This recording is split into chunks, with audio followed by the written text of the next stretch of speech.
The old-timers at Chandler Airport say the place has a memory, and it's not a happy one.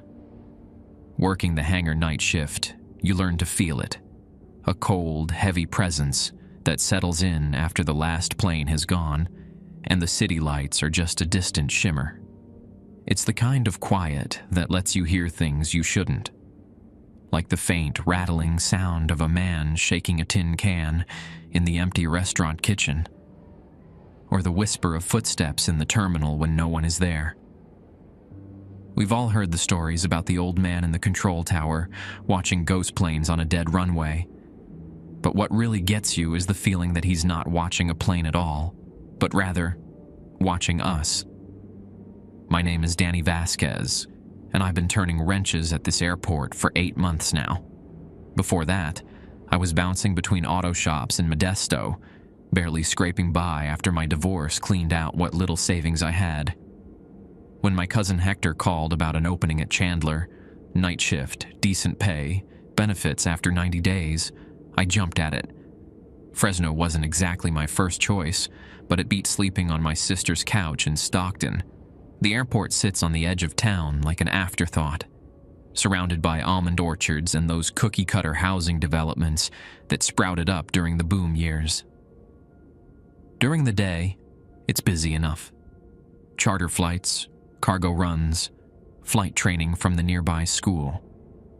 But after 11 p.m., when the last Cessna taxis in and the tower goes dark, the place transforms into something else entirely.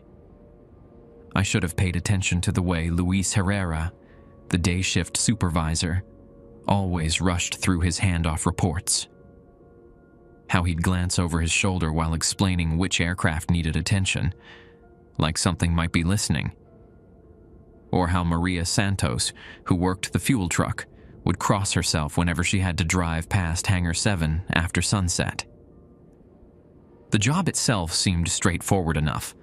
Basic maintenance on small aircraft, pre-flight inspections, replacing worn parts. Nothing I hadn't done before, just different machines.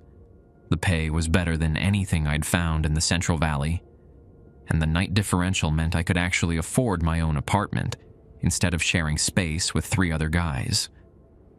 But Chandler Airport holds on to things, keeps them close, and once you start working the night shift, really working it, not just punching a clock, but becoming part of the rhythm of the place, you begin to understand that some memories don't fade. They just wait, patient as the fog that rolls in from the coast, for the right moment to remind you they're still there. That's when Antonio Morales, the head mechanic, sat me down in the break room with a cup of coffee that tasted like it had been brewing since the Carter administration, and handed me a folded piece of paper. 7 protocols, he said, his weathered hands steady as he pushed the paper across the plastic table. Follow them exactly, no exceptions. I unfolded the paper, expecting some corporate safety guidelines or union regulations. Instead, I found 7 handwritten rules in Antonio's neat cursive, the kind they don't teach in schools anymore. Chandler Airport Night Protocols. Never enter Hangar 7 between midnight and 3 a.m. If you hear the compressor running during these hours, do not investigate. If you see a man in coveralls walking the tarmac after 1 a.m., acknowledge him with a nod, but do not speak. He will nod back. Do not follow him. The coffee pot in the break room must be emptied and cleaned before 2:30 a.m. Do not drink from it after this time. If aircraft N847TC requests fuel or maintenance, refer them to the day shift. Log the request, but take no action. Keep the radio on Channel 7 at all times. If you hear a woman's voice asking for Johnny, respond, "Johnny's not here tonight." Then switch to Channel 9 for 10 minutes. The exterior lights on Hangar 3 will flicker 3 times at exactly 2:45 a.m. Count them. If they flicker more or fewer times, leave the facility immediately. Before dawn, walk the perimeter fence starting at the north gate. If you find the gate open, close it and report to Antonio in the morning. Do not look through the opening before closing it." "This some kind of initiation?" I asked, looking up at Antonio. His face remained serious, crow's feet deepening around his eyes. "You think this is a joke?" He leaned back in his chair, the metal creaking under his weight. "Ask Tommy Nguyen what happens when you ignore protocol." "Oh wait, you can't.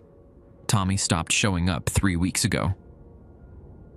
The break room felt smaller suddenly, the fluorescent tube above us casting harsh shadows across Antonio's weathered features. He'd been at Chandler for 15 years, worked his way up from baggage handler to head mechanic. If anyone knew the airport's secrets, it was him. What happened to Tommy? Tommy got curious about Hangar 7, figured the midnight restriction was just old wives' tales. Antonio stood, his boots squeaking against the linoleum. Found his toolbox outside the hangar door the next morning. Tools scattered like someone had thrown them from inside. Tommy's truck was still in the parking lot, keys on the front seat, engine running. I folded the paper, tucking it into my shirt pocket. And the police? Police don't care about missing persons who might have just decided to start over somewhere else. Tommy was behind on child support, had creditors calling. Easy enough to assume he ran. Antonio headed toward the door, then paused. But his ex-wife called me last week. Said Tommy never picked up his final paycheck. Man desperate enough to run doesn't leave money on the table. My first week passed quietly enough. The night shift routine was simple. Check the maintenance log, inspect any aircraft scheduled for early morning flights, top off fuel tanks, and keep the hangars secure. The airport employed only 3 night workers: myself, Carlos Jimenez, who handled security, and Elena Vasquez, no relation despite the shared surname, who managed the fuel depot. Carlos was a stocky guy in his 50s who'd worked security at various valley locations, malls, warehouses, a couple of processing plants that shut down during the recession. He kept to himself mostly, making his rounds in an ancient Ford pickup that backfired whenever he hit the brakes. Elena was different. Mid-30s, sharp-eyed, with the kind of competence that suggested she could handle anything the job threw at her. "Antonio give you the paper?" she asked during my second night, nodding toward my shirt pocket. "Yeah. You follow them?" "Every single one." She checked her watch, a practical Timex with a canvas band. "Speaking of which, it's almost 2:30. Better handle that coffee pot." I found myself checking my watch constantly that first week, noting when the hangar lights flickered. Exactly 3 times at 2:45 a.m., just as the protocol stated. Listening for sounds from Hangar 7. The compressor did run some nights, a low industrial hum that seemed to echo from deep within the building, and walking the fence line each morning before my shift ended. The routine should have been boring. Instead, it felt like participating in some ancient ritual. Each protocol a small protection against something I didn't understand, but was learning to respect. By my 3rd week, the protocols had become second nature. I'd nod to the man in coveralls when he appeared on the tarmac, usually around 1:15 a.m., always walking the same path from the old terminal toward the cargo loading dock. He'd nod back, a brief acknowledgement between night workers, then disappear behind the fuel storage tanks. I never questioned why someone would be making rounds at that hour, or why his coveralls looked decades out of date. The coffee pot routine was trickier. That old Mr. Coffee machine had a mind of its own, taking forever to brew and leaving a burnt taste no matter how carefully I cleaned it. But I learned to set a timer, emptying and scrubbing it clean before 2:30 a.m. every night. Elena had warned me about the coffee during my first week. Had a guy a couple years back, Miguel Contreras, "Work the fuel truck before me," she'd said, organizing invoices at her desk. Real coffee addict. Figured the 2:30 rule was just Antonio being paranoid about leaving equipment dirty. She paused, tapping her pen against the desk. Found Miguel passed out in the break room one morning, coffee mug still in his hand. Couldn't wake him up for 6 hours.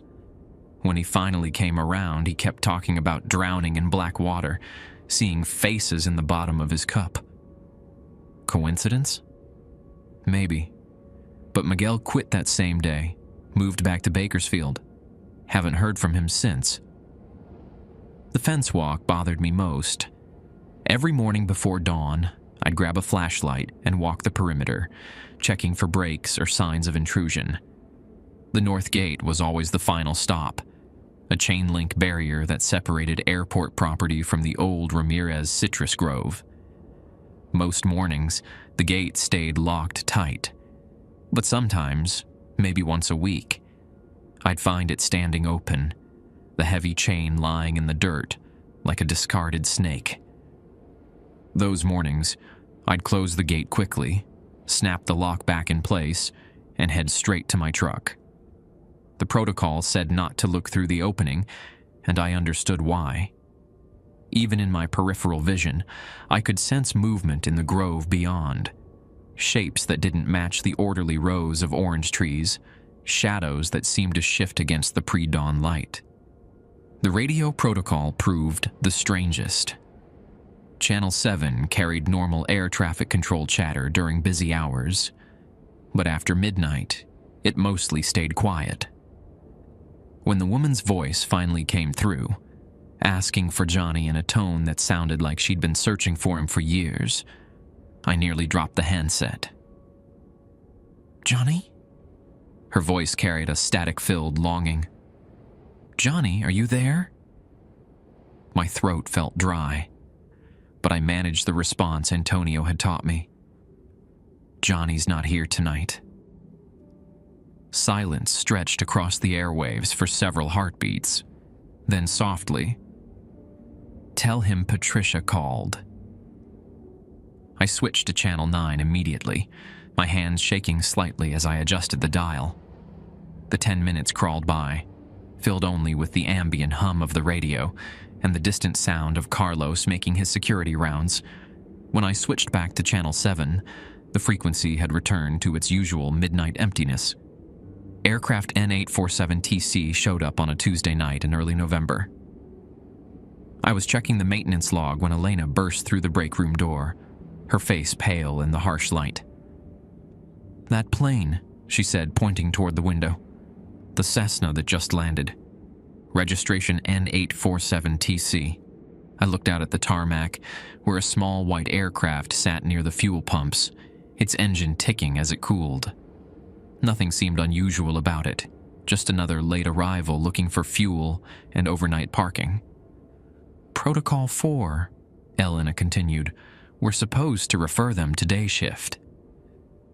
"It's just a Cessna, probably some businessman flying in from Sacramento." "Danny." Elena grabbed my arm, her grip firm. "Look at the registration again." I squinted through the window, making out the numbers painted on the aircraft's tail. N847TC. According to the protocol, this was the plane we were supposed to avoid servicing. "I'll handle it," I said, but Elena shook her head. "No contact. That's what the protocol means. We log it, but we don't approach the aircraft." Through the window, I could see a figure moving around the plane, a pilot doing his post-flight inspection. He looked normal enough from this distance, just another aviator in a leather jacket checking his equipment. But something about his movements seemed off, too fluid, like he was performing steps he'd rehearsed countless times. The pilot began walking toward our building, and I got my first clear look at him. Mid-40s, average height, wearing clothes that looked like they came from a 1970s aviation catalog. His leather jacket bore patches from airlines that had gone out of business decades ago. He knocked on the office door, 3 sharp raps that echoed through the building. Elena and I exchanged glances, neither of us moving to answer. The knocking came again, more insistent this time. "Hello?" The pilot's voice carried through the door, tinged with frustration. "I need fuel and a place to tie down for the night." I started toward the door, but Elena caught my sleeve. "Protocol," she whispered. We waited in silence as the pilot tried the door handle, then walked around the building, checking windows. His footsteps circled the structure twice before finally fading away. When I looked out the window again, both the pilot and his aircraft had vanished from the tarmac, leaving no trace they'd ever been there. "What just happened?" I asked. Elena was already writing in the logbook, her handwriting careful and precise. "N847 TC arrival 11:47 p.m. Departure 12:03 a.m. Referred to day shift per protocol." "Elena, what just happened?" She closed the logbook and looked at me with eyes that held too many secrets. "Some aircraft aren't meant to be serviced at night, Danny. Some pilots aren't meant to be helped.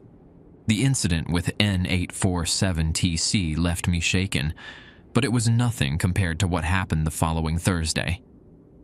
I was replacing a fuel filter on a Piper Cherokee when I heard the compressor kick on in Hangar 7.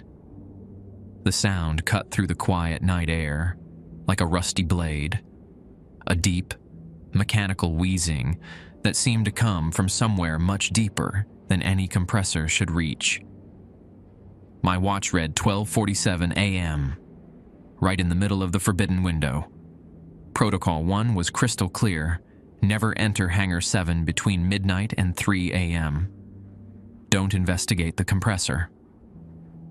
But the sound was wrong, not the steady rhythm of normal equipment, but something erratic, almost desperate, like machinery choking on its own parts.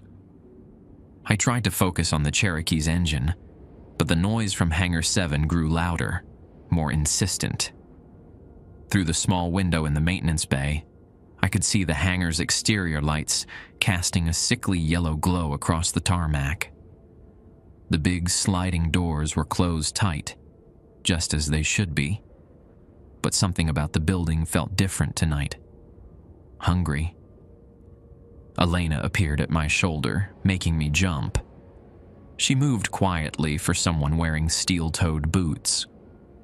"Don't even think about it," she said, following my gaze toward Hangar 7. "That doesn't sound like any compressor I've ever heard." "It's not." Elena picked up a wrench from my toolbox, turning it over in her hands. Hangar 7 used to house the charter operation back in the 80s. Big planes, corporate jets, that sort of thing. Owner was a guy named Vincent Kellerman, ran freight and passenger service up and down the coast. The sound from the hangar shifted, becoming more rhythmic, but no less disturbing, like someone operating a machine they didn't quite understand. "What happened to Kellerman?" "Plane crash, December 1987, flying back from San Francisco in bad weather, went down in the hills near Coalinga. They found the wreckage 3 days later, scattered across about half a mile of rangeland." Helena set the wrench down, aligning it precisely with the others in my toolbox. "But here's the thing. Kellerman's body was never in that wreckage. Ejected during impact. That's what everyone figured. Search and rescue spent 2 weeks combing those hills, found pieces of fuselage, chunks of engine, passenger seats, but no Vincent Kellerman." Elena glanced toward Hangar 7, where the compressor sound had taken on an almost conversational quality, like machinery trying to speak. Until 3 months later, when day shift found him in Hangar 7, sitting at his old desk like nothing had happened. I felt something cold settle in my stomach. Found him how? Dead. Had been for months, according to the coroner. But there he was, dressed in his pilot uniform, flight log open to December 15th, the day of the crash. He'd been writing in it, same entry over and over. weather deteriorating, requesting vectors to alternate. Page after page of the same line, written in his own hand. The compressor sound stopped abruptly, leaving a silence that felt somehow worse than the noise. I strained to hear anything from the hangar. Footsteps, voices, the normal sounds of equipment cooling down. Nothing. They sealed Hangar 7 after that, Elena continued. Kept it locked for almost 5 years. When they finally reopened it, the compressor would run at random times, always between midnight and 3 a.m. Maintenance crews would find tools scattered around, flight logs filled with that same message, coffee cups still warm on desks that hadn't been used in years. And the airport just accepts this? Airport needs the hangar space. Kellerman's estate still pays the lease through some trust fund his lawyer set up. As long as the bills get paid and nobody gets hurt, management looks the other way. Elena checked her watch. Speaking of which, you've got about an hour before you need to clean that coffee pot. She walked away, leaving me alone with the Cherokee and the oppressive silence from Hangar 7. I tried to concentrate on my work, but my attention kept drifting to that yellow-lit building across the tarmac. Twice I thought I saw movement in the windows, shadows that didn't correspond to anything outside the hangar. Carlos drove past during his 1:30 a.m. rounds, his old Ford backfiring as he downshifted. He slowed near Hangar 7, and I watched him through my toolbox window. The security guard sat in his truck for nearly 5 minutes, engine idling, staring at the hangar doors. Then he drove away quickly, his tires squealing against the asphalt. At 2:15 a.m., I made my way to the break room to handle the coffee pot. The Mr. Coffee machine sat on its dedicated table, the glass carafe half full of liquid so dark it looked like motor oil. Steam rose from the surface in lazy spirals, even though the heating element should have shut off hours ago. I reached for the pot, then hesitated. The coffee was moving, not bubbling or percolating, but moving like something alive was stirring it from within. Shapes formed in the dark liquid, faces maybe, or hands reaching up from the bottom of the carafe. My timer buzzed. 2:30 a.m. exactly. I grabbed the pot quickly, emptying it into the sink and running hot water to rinse away the residue. The liquid that came out wasn't coffee. It was thicker, darker, with an oily consistency that clung to the porcelain. It smelled like burnt metal and something else, something organic that made my stomach lurch. While scrubbing the carafe, I noticed something floating in the dregs at the bottom. A small piece of paper, yellowed with age and partially dissolved. I fished it out carefully, recognizing the handwriting immediately. Weather deteriorating, requesting vectors to alternate. The same message Elena had described from Kellerman's flight log, written in fading blue ink that looked decades old. I stared at the paper until it crumbled between my fingers, then finished cleaning the coffee pot with hands that wouldn't stop shaking. The rest of the night passed quietly, but I couldn't shake the feeling that something fundamental had shifted. The protocols weren't just guidelines anymore.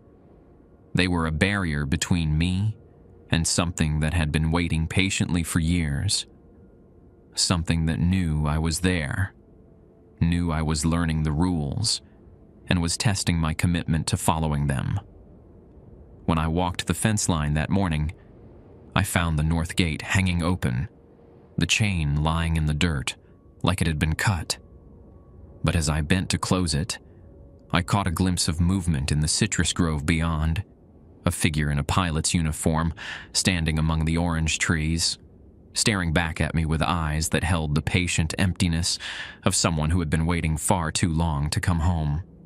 I slammed the gate shut and drove home faster than I should have, but I couldn't escape the feeling that Vincent Kellerman had finally found someone willing to listen to his story. I called in sick the next 2 nights, spending the time drinking beer in my apartment and trying to convince myself that what I'd seen in the citrus grove was just shadows and exhaustion. But the rent wouldn't pay itself, and Antonio left 3 increasingly concerned voicemails asking if I was coming back. On Sunday night, I returned to find Elena waiting in the parking lot, leaning against her Honda Accord with her arms crossed. "You look like hell," she said, falling into step beside me as we walked toward the terminal. "Thanks for the pep talk." "Danny, listen to me." She stopped, grabbing my arm. "I know what you saw out there. We all see things working nights at Chandler. The question is whether you're going to let it drive you away or learn to live with it." "Live with what, exactly? A dead pilot wandering around the orange trees?" Elena glanced around the empty parking lot before answering. "Vincent Kellerman died owing debts. Not money, something deeper. He made promises he couldn't keep, took shortcuts he shouldn't have taken. Death doesn't always settle accounts, Danny. Sometimes it just changes the payment schedule." She walked away before I could ask what she meant, leaving me standing under the buzzing security lights with more questions than answers. The night started normally enough. I completed my equipment checks, reviewed the maintenance log, and settled into the familiar routine. Carlos made his rounds on schedule, and the man in coveralls appeared at his usual time, nodding his acknowledgement before disappearing behind the fuel tanks. Everything felt predictable until 1:47 a.m., when my radio crackled to life. "Chandler Ground, this is N847TC requesting permission to taxi." I fumbled for the handset, checking the frequency. Channel 7, just as protocol required. But this wasn't the woman asking for Johnny. This was a male voice, crisp and professional, with the kind of confidence that comes from years of flying. "N847TC, this is ground control," the voice continued when I didn't respond. "Requesting taxi clearance to runway 27 for departure." According to the protocols, I should have stayed silent. N847TC was the aircraft we weren't supposed to service, the one that had vanished after Elena and I refused to fuel it. But something about the pilot's voice made me reach for the handset. "N847TC, this is Chandler Ground," I heard myself saying. "Runway 27 is closed for maintenance." Static filled the channel for several heartbeats. Then, negative, ground control. "Runway appears clear from my position, requesting immediate departure clearance." I looked out the window toward the runway. Empty asphalt stretched away into darkness, no aircraft in sight. But the voice on the radio sounded so normal, so routine, that I began to doubt what I was seeing. "N847TC, what is your current position?" "Holding short of runway 27, ground control. I have been holding short for 37 years. How much longer do you intend to keep me waiting?" The handset slipped from my fingers, clattering onto the desk. 37 years. That would put the original request sometime in 1987, the year Vincent Kellerman's plane went down in the hills near Coalinga. I switched to Channel 9, hands trembling as I adjusted the dial. 10 minutes. That's how long the protocol said to wait.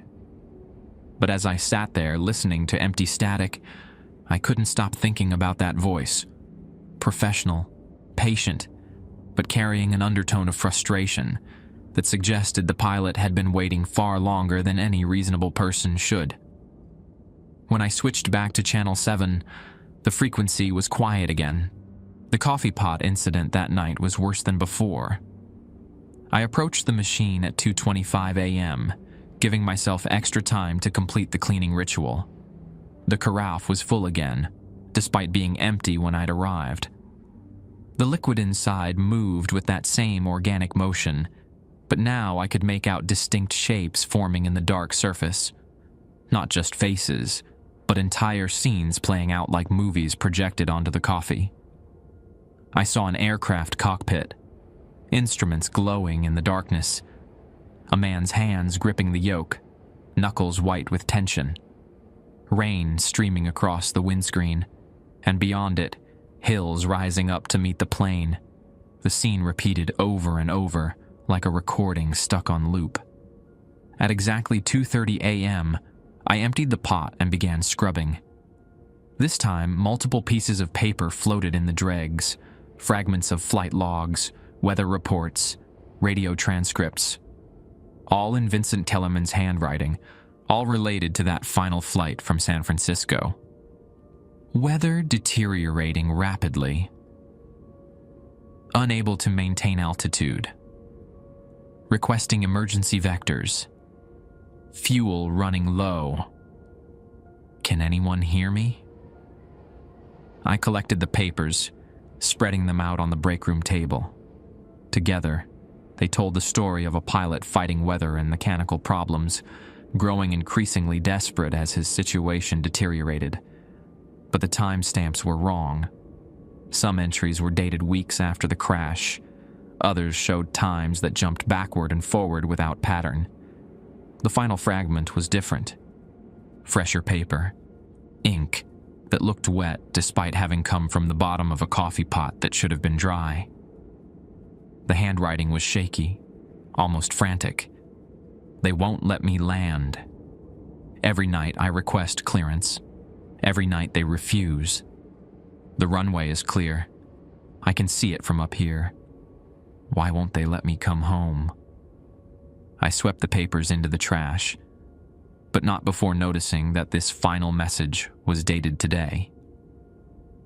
The fence walk revealed the north gate standing open again, but this time I wasn't alone. Carlos was there, staring through the gap into the citrus grove beyond. His security uniform looked rumpled, and he held his flashlight like a weapon. "You see him too," he said without turning around. "The pilot." "Carlos." Been seeing him for 3 years now. Started about a month after I began working nights here. He finally faced me, and I could see exhaustion etched deep in his features. First time I thought he was a trespasser. Radioed it in, called the sheriff's department. They found nothing. Through the open gate, I could make out a figure moving between the orange trees. The same pilot's uniform, the same patient stride. But tonight he wasn't alone. Other shapes moved with him.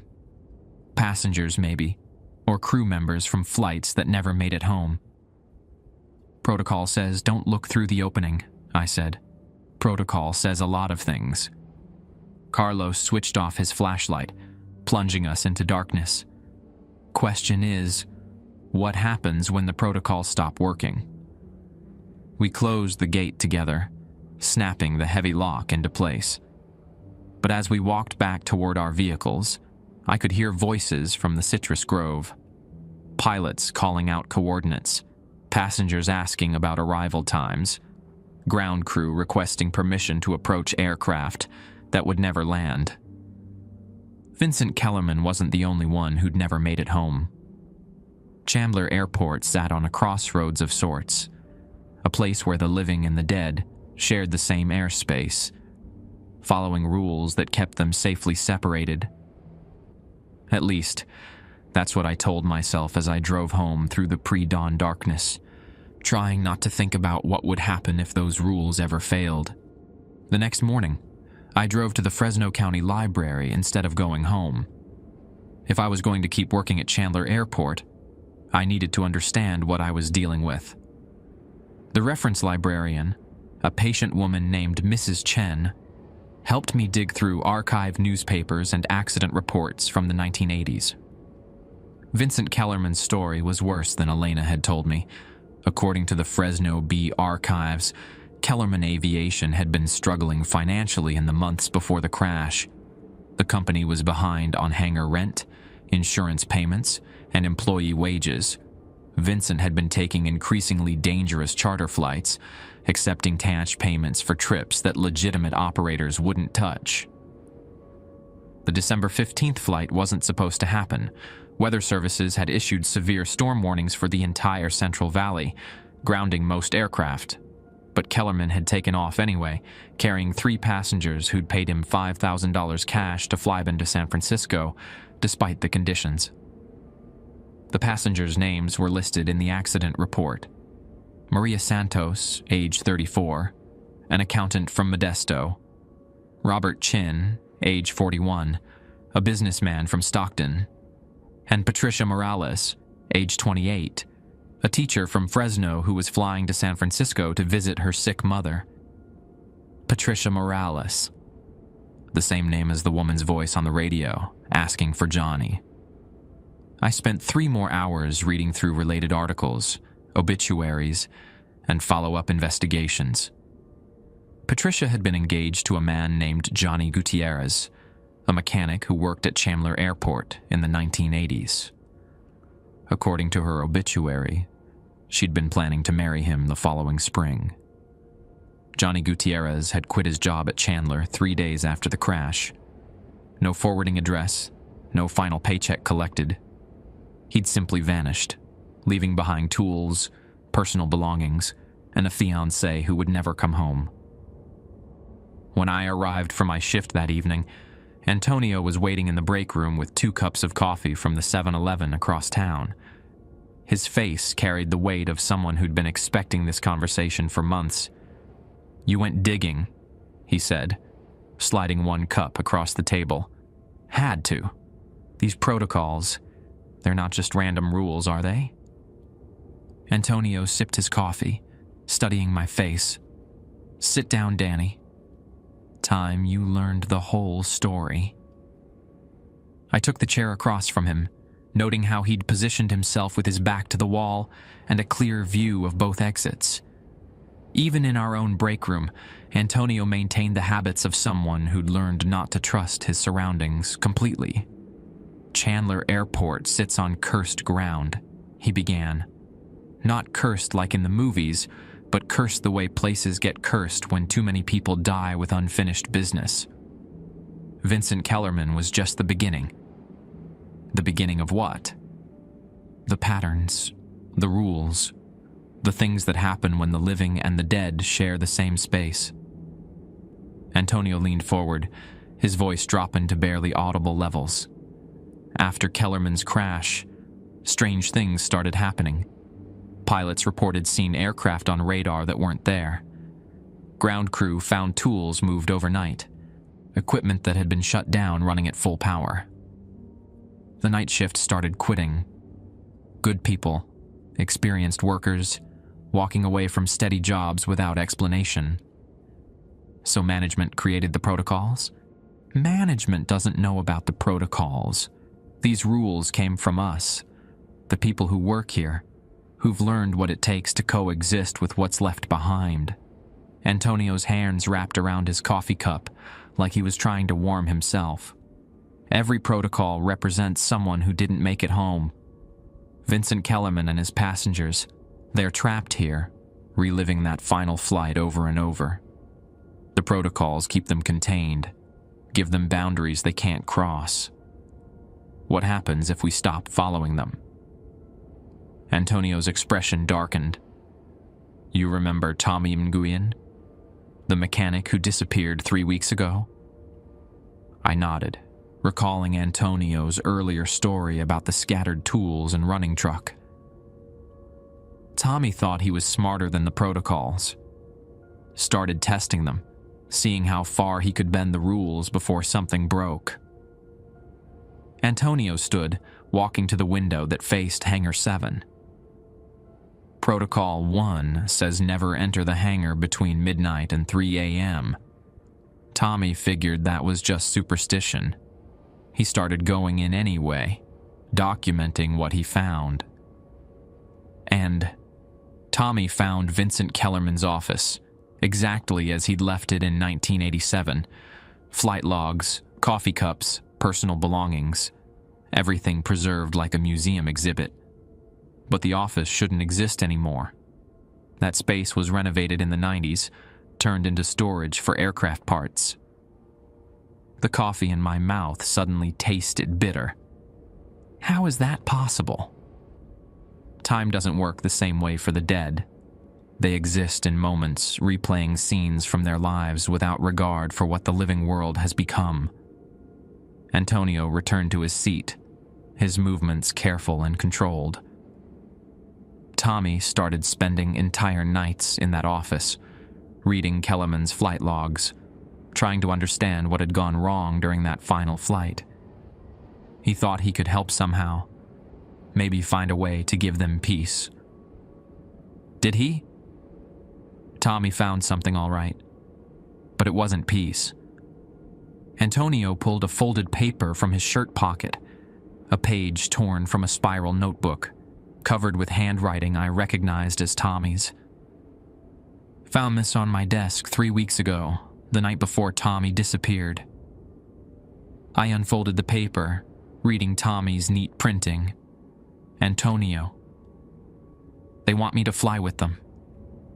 Kellerman says there's room for one more passenger, that I can help navigate. The weather's getting worse, and they need someone who understands modern instruments. Patricia keeps asking about Johnny, and I think I know where he is. I think I know why he left. I'm going to help them land, bring them home. If something goes wrong, tell my sister in Sacramento that I'm sorry. Tommy. They recruited him, I said, the implications settling over me like fog. The dead passengers and crew, they're trying to complete their flight, and they need living people to help them. That's our theory. Elena thinks they're building towards something, gathering enough people to finally land that aircraft. Carlos believes they're trying to recreate the conditions of the original flight, hoping to change the outcome. Antonio took the paper back, refolding it carefully. Either way, the protocols exist to prevent recruitment. As long as we follow the rules, we stay in the world of the living. But Tommy broke the rules. Tommy broke the rules, and now he's part of their crew. We know because Elena's been tracking the radio transmissions. N847TC now has 4 voices requesting clearance: Vincent Kellerman, Patricia Morales, and 2 others we can't identify. One of them sounds like Tommy. The break room felt smaller suddenly, the familiar space closing in around me. Outside, I could hear Carlos making his security rounds, his truck engine coughing as he navigated the perimeter road. Everything seemed normal, routine, safe. But underneath the normalcy, something hungry was waiting for the next person to make a mistake. "Why are you telling me this now?" I asked. Antonio checked his watch. 11:43 p.m. Because Protocol 7 is about to change. Elena found new writing on the north gate this morning, carved into the metal like someone had used aviation tools to etch letters. What did it say? Gate must remain open after midnight. New passengers boarding soon. The weight of that statement hit me like a physical blow. Protocol 7 had always been about closing the gate, keeping the dead contained within the citrus grove. If the rule was changing, if the gate needed to stay open, then something fundamental was shifting in the balance between the living and the dead. They're getting stronger, I said. Or more desperate. Either way, tonight feels different. Elena's monitoring the radio, Carlos is doubling his security rounds, and I'm staying late to help with any problems that come up. Antonio stood, adjusting his tool belt. Question is, are you ready to see this through? Or do you want to walk away like Johnny Gutierrez did? I thought about Johnny, abandoning his job and his fiancée rather than face whatever was haunting Chandler Airport. I thought about Tommy, who'd tried to help and disappeared into whatever realm the dead inhabited. And I thought about the voice on the radio, asking for Johnny night after night for 37 years. I'm staying, I said. Antonio nodded, unsurprised by my decision. Then you'd better understand something important. The protocols aren't just rules. They're a war between the living and the dead. And tonight, I think that war is about to escalate. The first sign that tonight was different came at 12:15 a.m. when the man in coveralls appeared 15 minutes early. Instead of his usual path toward the cargo dock, he walked directly toward our building, stopping just outside the main window. For the first time since I'd started working at Chandler, he looked directly at me. His face was wrong. Not disfigured or monstrous, just wrong in the way a photograph looks wrong when someone moves during the exposure. Features that didn't quite align. Expressions that shifted between frames of movement. He raised his hand, not in greeting, but pointing toward Hangar 7. I backed away from the window, reaching for my radio to call Antonio. But when I looked outside again, the man was gone. "Elena, you copy." I spoke into the handset, switching to the maintenance frequency we used for coordination. "Copy, Danny. Everything okay?" The man in coveralls, he broke pattern. Static filled the channel for several heartbeats. Then Elena's voice, tighter than before.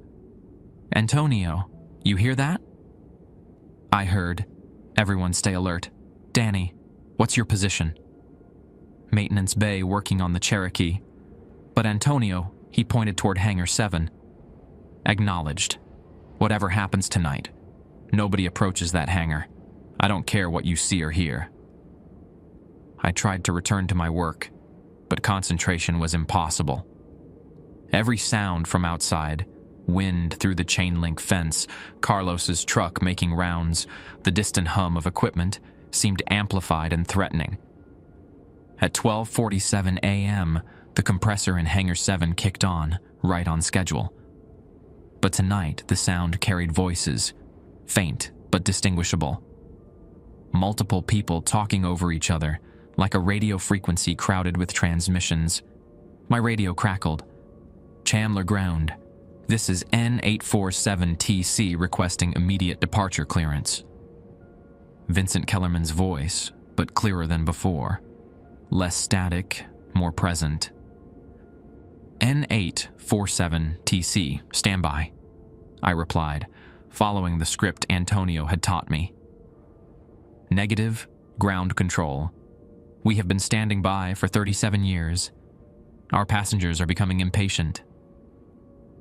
N847TC, runway 27 is closed for maintenance. Ground control, runway 27 appears clear from our position. We have visual confirmation of approach lights and windsock. Request you verify runway status immediately." I looked toward the runway, knowing I'd see empty asphalt. Instead, I saw lights. Not the normal runway lighting, but the softer glow of older equipment, the kind that had been replaced decades ago.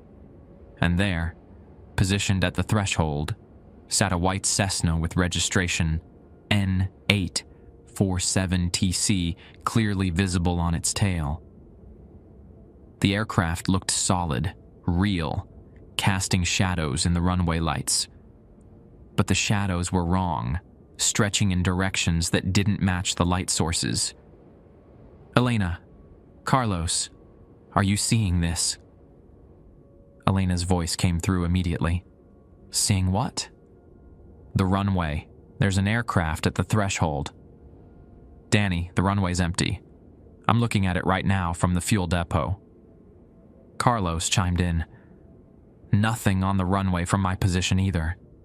You sure you're not seeing things?" But I was sure. The Cessna sat there, engine running, navigation lights blinking in sequence. Through the cockpit windows, I could make out figures, pilot and passengers, waiting for clearance that would never come. "Ground control," Kellerman's voice resumed. "We show ready for departure. Passengers are aboard. Baggage loaded. All pre-flight checks complete. Please expedite our clearance. N847TC, negative on departure clearance. Runway 27 remains closed." This time, a different voice came through the radio. Female, desperate. "Ground control, this is Patricia Morales, passenger on N847TC. I need to get home. Johnny's waiting for me. We're supposed to be married in the spring." My throat went dry. Patricia's voice carried a pleading quality that made my chest ache. 37 years of waiting, of calling out for someone who'd abandoned her to avoid facing what she'd become. "Patricia," I said, breaking protocol.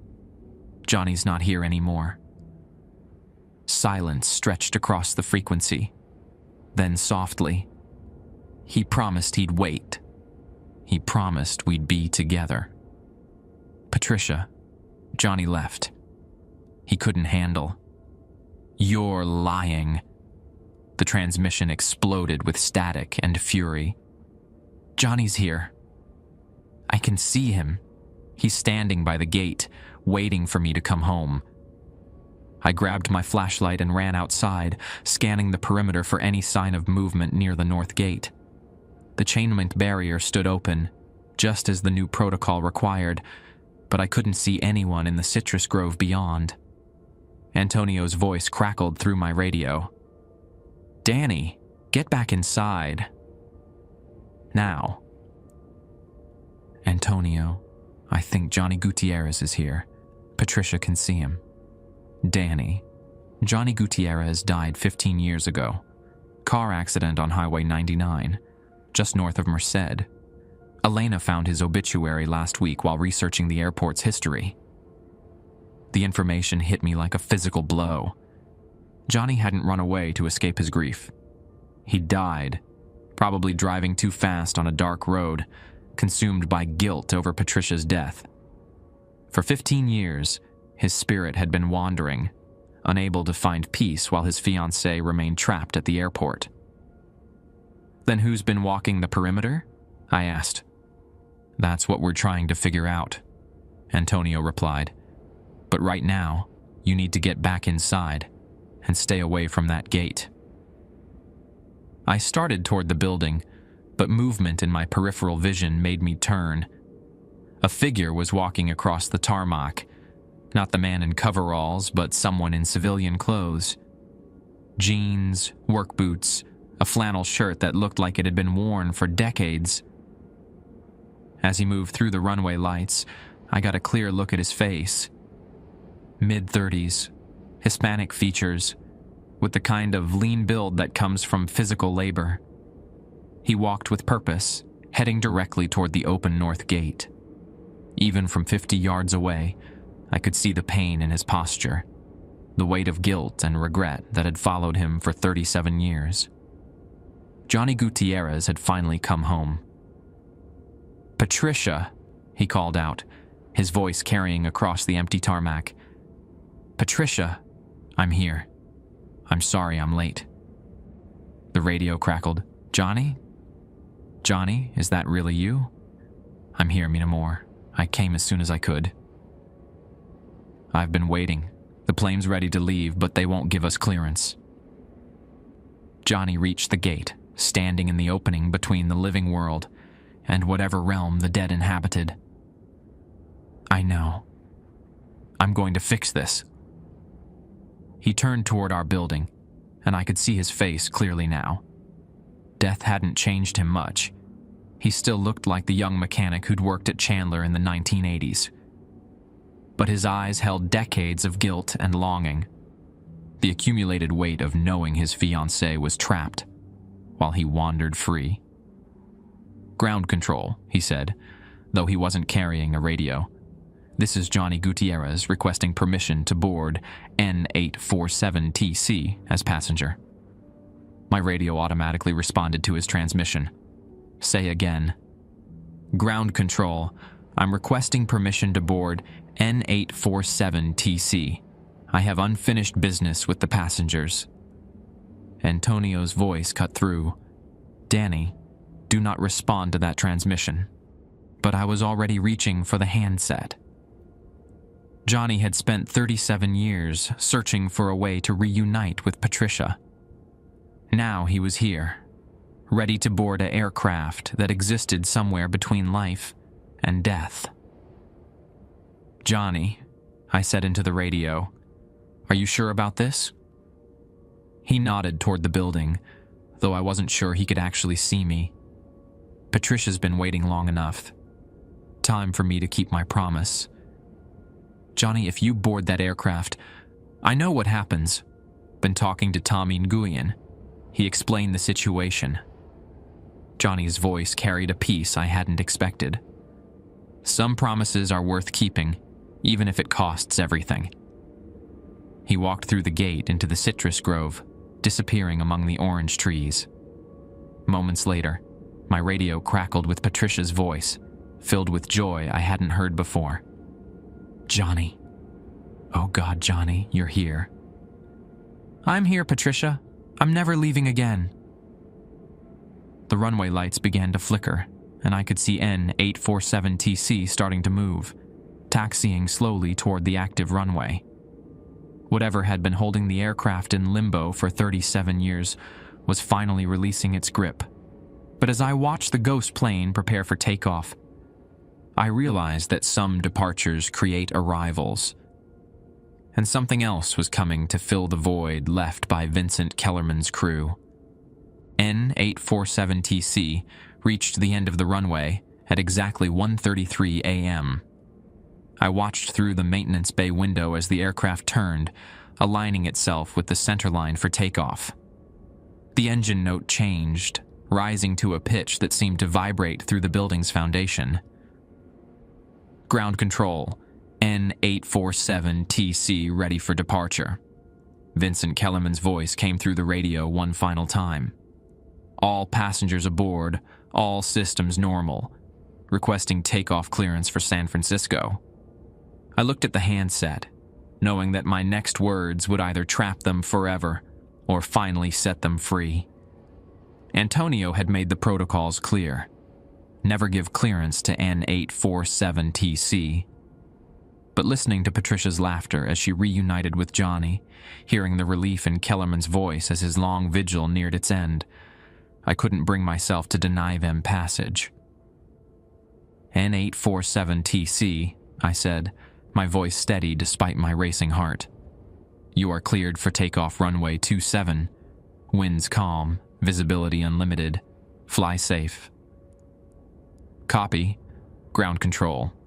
N847TC departing runway 27. Thank you for your patience. The Cessna began its takeoff roll, gaining speed as it moved down the asphalt. But instead of lifting off normally, the aircraft seemed to fade as it accelerated, becoming translucent against the runway lights. By the time it reached rotation speed, N847TC was more ghost than machine, a pale outline that climbed into the night sky before vanishing completely. For the first time in 37 years, Chandler Airport's runway was truly empty. The silence that followed felt different from the usual night quiet. Heavier, more expectant. Like the pause between lightning and thunder, when the air itself holds its breath waiting for what comes next. My radio crackled. Danny, what the hell did you just do?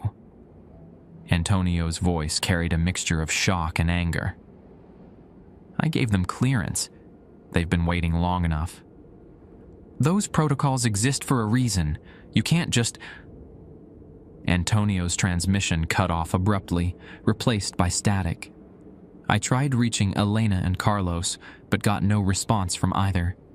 The radio frequencies had gone dead, leaving me alone in the maintenance bay with equipment that suddenly felt alien and threatening.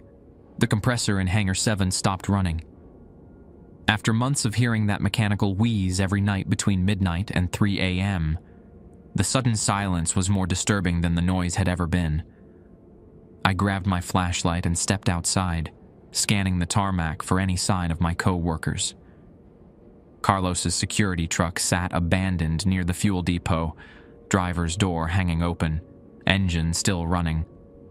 Elena's desk light was visible through the administrative building windows, but I couldn't see any movement inside. The entire airport felt deserted, as if N847TC's departure had somehow taken the living world with it. Then I heard footsteps, heavy work boots on concrete, moving with deliberate purpose across the tarmac. But these weren't the measured steps of the man in coveralls or Johnny's guilt-laden stride toward the gate. These footsteps carried authority, the confident pace of someone who belonged here and had business to attend to. A figure emerged from the shadows near Hangar 7, and I recognized him immediately despite the fact that I'd never seen him before. Tall, broad-shouldered, wearing a flight suit that looked like it had been pressed that morning. His hair was perfectly styled in the way pilots maintained their appearance, and his posture radiated the kind of confidence that came from years of commanding aircraft and crews. This wasn't Vincent Kellerman or any member of his doomed flight. This was someone else entirely. Someone who had been waiting for the runway to clear so he could claim his turn. "You must be the new mechanic," he said, his voice carrying easily across the empty tarmac. "I'm Captain Morrison, Federal Aviation Administration. I'm here to conduct an inspection." Something about his introduction felt wrong. FAA inspectors didn't conduct inspections at 1:45 a.m., and they certainly didn't appear out of thin air after ghost planes departed into the night sky. But his credentials looked authentic enough. Badge, identification card, official clipboard with forms that rustled in the slight breeze. "I wasn't notified of any inspection," I said, keeping my distance. "Emergency inspection. We received reports of unauthorized aircraft operations, violations of airspace restrictions, failure to follow proper ground control procedures." Morrison consulted his clipboard, making notes with a pen that scratched too loudly against the paper. "I'm afraid we'll need to shut down all operations pending a full investigation. You'll have to talk to the day shift supervisor. I'm just maintenance." Morrison looked up from his forms, and I saw his eyes for the first time. They were pilot's eyes, sharp, focused, used to seeing things from altitude. But there was something else there, something hungry and patient that reminded me of predators waiting for prey to make a mistake. "Actually, you're exactly who I need to speak with. You just cleared an unregistered aircraft for takeoff without proper authorization. That's a federal violation that could result in criminal charges." The accusation hit me like a physical blow. Morrison was right. I had given clearance to N847TC, breaking protocols that had been carefully maintained for decades. But looking at this supposed FAA inspector, I began to understand that my violation had opened a door that someone had been waiting years to walk through. "What do you want?" I asked. "I want to inspect your maintenance logs, review your training records, and ensure that Chandler Airport is operating within federal guidelines." Morrison smiled, and the expression transformed his face into something predatory. "But first, I need you to open Hangar 7. There have been reports of unauthorized activity in that building." "Hangar 7 is sealed, has been for months." "Sealed by whose authority?" "I don't see any federal notices, no proper documentation. As far as I'm concerned, that hangar should be available for inspection." Morrison stepped closer, and I caught a scent that reminded me of old aircraft fuel mixed with something organic and unpleasant. "Unless you're hiding something in there?" The challenge was clear. Morrison wanted access to Hangar 7, to whatever remained of Vincent Kellerman's operation, now that the original tenant had finally departed, and my violation of protocol had given him the legal justification he needed to demand entry. "I don't have keys to Hangar 7. "That's fine. I do." Morrison produced a ring of keys that looked decades old, brass and steel worn smooth by countless hands. He walked toward Hangar 7 with the confident stride of someone who had been planning this moment for years. I followed at a distance, my radio crackling with static as I tried one more time to reach Antonio or Elena. Nothing. Whatever was happening tonight, I was facing it alone. Morrison reached the hangar's main entrance. a massive sliding door that hadn't been opened since Tommy M. Nguyen's disappearance. He selected a key from his ring, inserted it into the lock, and turned it with a click that seemed to echo across the entire airport. "After you," he said, gesturing toward the open doorway.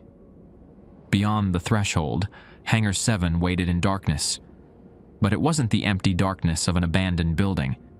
This was the thick, expectant darkness of a space that had been preparing for occupancy. Equipment hummed softly in the depths of the hangar, and I could smell coffee brewing, hear the rustle of papers being organized, the quiet sounds of an office coming to life. Vincent Kellerman's operation was gone, departed with N847TC and its reunited passengers.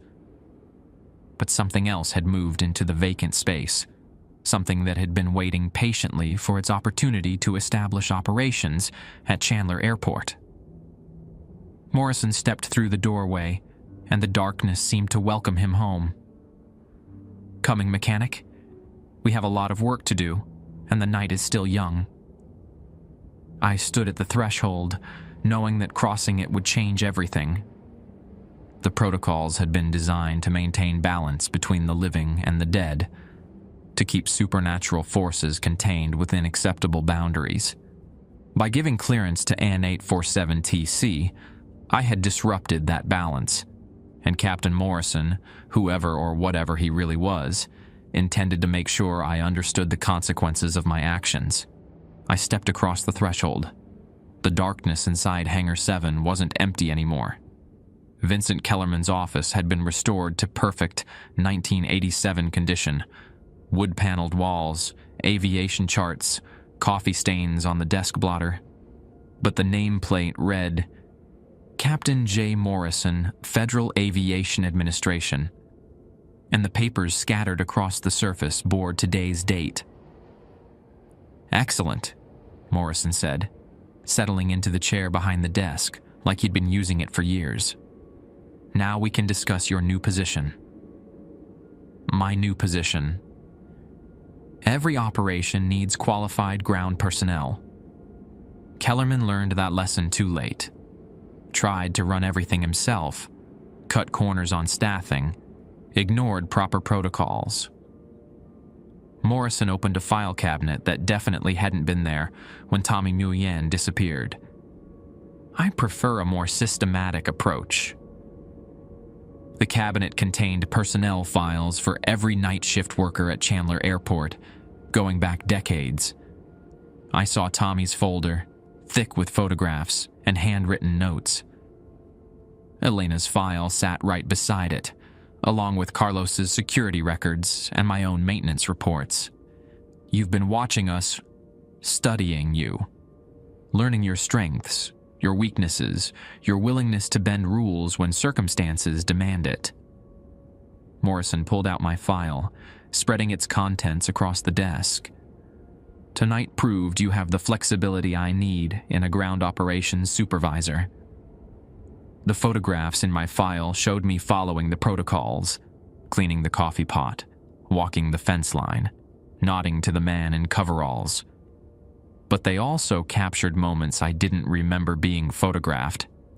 Me researching Kellerman's crash at the library, talking to Antonio in the break room, standing at the hangar threshold just minutes ago. What happened to Elena and Carlos? They're safe, reassigned to day shift operations, effective immediately. Captain Morrison's aviation services will be conducting all-night operations from now on. He leaned back in his chair, fingers steepled like a businessman closing a deal. The question is whether you're willing to help establish proper procedures. Through the hangar windows, I could see the first hints of dawn creeping across the horizon. My watch read 5:17 a.m., well past the time I should have completed my fence walk and headed home. But the routine that had governed my nights for months felt distant now, replaced by something larger and more complex. What kind of procedures? Morrison smiled, and for the first time since meeting him, The expression looked genuinely pleased rather than predatory. Chandler Airport has always been a crossroads, Danny. A place where different worlds intersect. Kellerman understood that, but lacked the vision to properly manage the traffic flow. He gestured toward charts on the wall, not standard aviation maps, but something else entirely. Flight patterns that traced impossible routes, connecting cities that didn't exist on any earthly map. Arrival and departure schedules for aircraft with registrations I'd never seen before. You'll learn the new protocols soon enough. They're more complex than Kellerman's simple rules, but far more effective at maintaining operational efficiency. Morrison handed me a clipboard with forms that felt warm to the touch. Your signature here accepts the position of Night Operations Supervisor, Chandler Airport Special Services Division. I looked at the contract, knowing that signing it would change everything. The old protocols had been about survival, about coexisting with the supernatural forces that haunted the airport. These new procedures were about collaboration, about actively participating in operations that existed somewhere between the living world and whatever lay beyond. But as I held the pen Morrison offered me, I thought about Patricia's laughter when Johnny finally arrived, about Vincent Kellerman's relief as N847TC finally received clearance for takeoff. Sometimes breaking the rules led to better outcomes than following them. I signed my name at the bottom of the contract. Morrison filed the paperwork efficiently, then handed me a new set of keys and a revised protocol manual. Welcome to the team, Danny. Your first shift starts tonight at 11 p.m. Don't be late.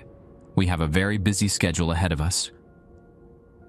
As I drove home through the early morning traffic, Fresno waking up around me, I couldn't shake the feeling that I'd just enrolled in something far more complex than aircraft maintenance. The protocols in my passenger seat outlined procedures for handling arrivals from destinations that didn't appear on any standard charts, refueling aircraft that ran on something other than aviation fuel, and coordinating with ground crews who weren't entirely human. But for the first time since starting work at Chandler Airport, I wasn't afraid of what the night shift might bring. I was curious.